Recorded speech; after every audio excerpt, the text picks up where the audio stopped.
Bonjour à tous. Alors aujourd'hui, en cette fin de... Enfin, en ce début de printemps, vu qu'il y a beaucoup de gens qui peuvent être enrhumés, avec des allergies, etc., j'avais envie de faire un nettoyant pour le nez qui soit naturel et qui soit fait maison. Alors, j'en ai trouvé un, puisque voilà, moi, ma fille, elle ne veut pas utiliser les miens pour l'instant. Donc, il y a ce genre de marque, hein, je le montre, mais bon.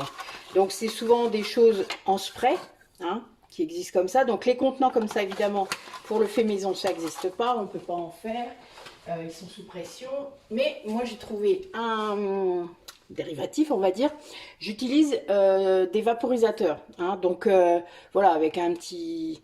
Ça fait du spray aussi, hein. Ça fait ça. Je ne sais pas si vous allez voir quelque chose. Bon, là, il n'y a plus rien dedans, mais... Voilà, donc c'est...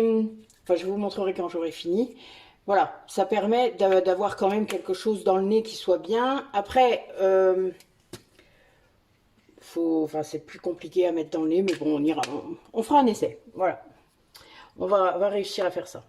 Alors, dedans, je mets de l'eau minérale que moi j'ai salée parce que je l'utilise pour un autre usage. Donc, c'est de l'eau salée. De l'eau minérale avec du sel. Donc, pour 1,5 litre, moi je mets, je sais pas, 3 ou 4 cuillères de sel de mer. Hein, du sel normal. Voilà. Et... mais vous pouvez mettre quelques... Enfin, voilà, une pincée de sel avec un peu du... Là, pardon. Je vais y arriver. C'est compliqué en ce moment, je sais pas pourquoi.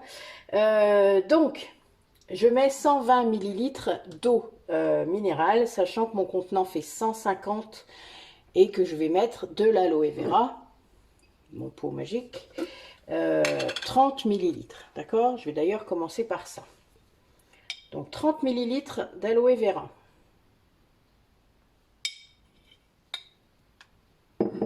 Voilà.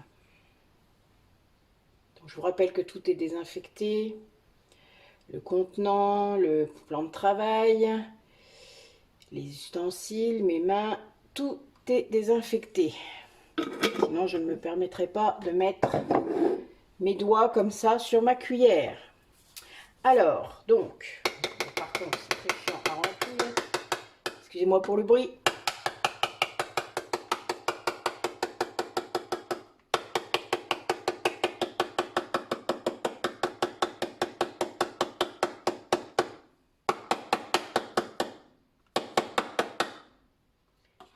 Voilà.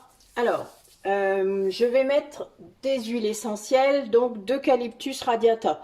Si c'est pour des enfants plus jeunes, puisque l'eucalyptus radiata, je vous renvoie aux huiles essentielles pour les enfants, etc. Donc j'ai fait une vidéo hein, là-dessus. Et les femmes enceintes, je vous renvoie à donc l'eucalyptus radiata, c'est à partir de 3 ans. Donc, si vous avez des enfants de moins de 3 ans pour qui vous voulez faire ce genre de nettoyant nez, il faut le faire très régulièrement, surtout quand ils sont jeunes, comme ça ils s'habituent. Vous mettrez du Ravinsara à la place, s'ils ne sont pas asthmatiques. D'accord? Sinon, la lavande suffira, ne vous inquiétez pas, ça ne fera pas tout à fait les mêmes effets, mais bon, voilà. Le titri éventuellement, mais pareil à partir de 3 ans. L'eucalyptus, l'avantage, c'est qu'il va regrouper toutes les affections ORL, donc tous les rhumes, etc. Donc ce nettoyant nez, il n'est pas seulement pour nettoyer le nez, il pourrait être aussi pour traiter. Donc, on y va. Donc je mets 15 gouttes d'eucalyptus. Voilà. Faites bien attention, je vous ai déjà dit qu'il existait plusieurs variétés d'eucalyptus. L'eucalyptus globulus, c'est à partir de 6 ans. Donc faites bien attention. Le radiata est le plus... On va dire, le radiata, c'est pour les rhumes qui ont lieu sur la sphère haute, c'est-à-dire le haut de vos poumons, le haut des bronches, la gorge, etc. Enfin, oui, un rhume normal, quoi, avec le nez, etc. Le globulus, il va bien plus loin, c'est pour vraiment les bronchites, par exemple, là où il a un grand effet expectorant. Donc, voilà, je vous dis d'aller revoir la vidéo. Tout est bien expliqué dans ma vidéo pour les huiles essentielles pour les enfants. Donc là, on a mis ça, et je vais pouvoir mettre mon eau salée, jusqu'au 150, hein. Bon, je remplis jusqu'à fond puisque c'est censé être un spray. Il faudra secouer quand même un peu puisque voilà. Alors, Pour être sûr de ne pas être embêté avec la conservation, vous pouvez le mettre au frigo évidemment si vous voulez, mais c'est vrai que c'est moins pratique. Moi ce que je fais, c'est que j'utilise du Cosgar, hein, vous commencez à connaître. Le Cosgar, c'est dès qu'il y a de l'eau dans un produit, quand c'est des huiles, c'est plutôt la vitamine E ou l'extrait de pépins de pamplemousse. Donc, je vais en mettre 15 gouttes également.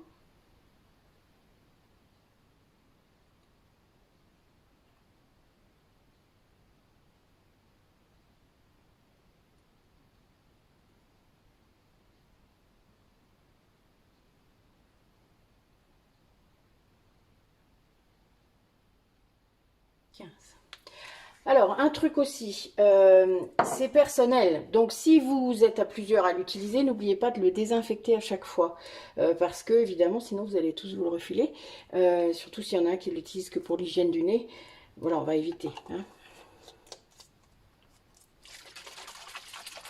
Donc, on mélange.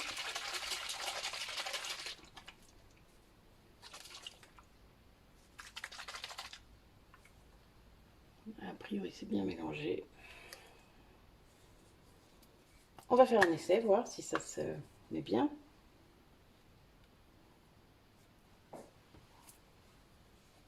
Bon, je ne vais pas en mettre dans mon nez, sinon je vais éternuer aujourd'hui. Donc on va éviter. Alors, on va essayer de le faire sur ma main. Ouais, on voit bien l'aloe vera. Ouais, ça sent bon. En plus, ça sent bon. Bon, a priori, dans notre nez, ça devrait être bon. Je vous remettrai de toute manière en barre d'infos des commentaires si j'ai eu besoin de l'utiliser. Alors, sinon, une étiquette. Donc, un nettoyant comme ça, c'est que de l'eau. Donc, comme je vous l'ai dit, si vous voulez le garder au frigo, vous pouvez. Ça le gardera plus longtemps. Mais avec le Cosgar, ça sera 3 mois. D'accord.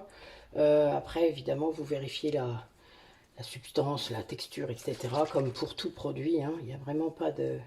Vous pouvez faire un test sur le pli du coude si vous voulez, mais a priori, si vos enfants ont moins de 3 ans, plus de 3 ans, il n'y a pas de souci, il y a de l'eau et de l'aloe vera, donc il n'y a vraiment pas de... J'ai jamais vu d'allergie à l'aloe vera, c'est très rare. D'ailleurs, s'il y en avait, n'hésitez pas à me dire. Voilà, donc mon produit est prêt. Voilà, bah écoutez, il n'y a plus qu'à tester. Voilà, à vous de jouer. Merci d'avoir regardé la vidéo. Bonne journée à vous, à bientôt.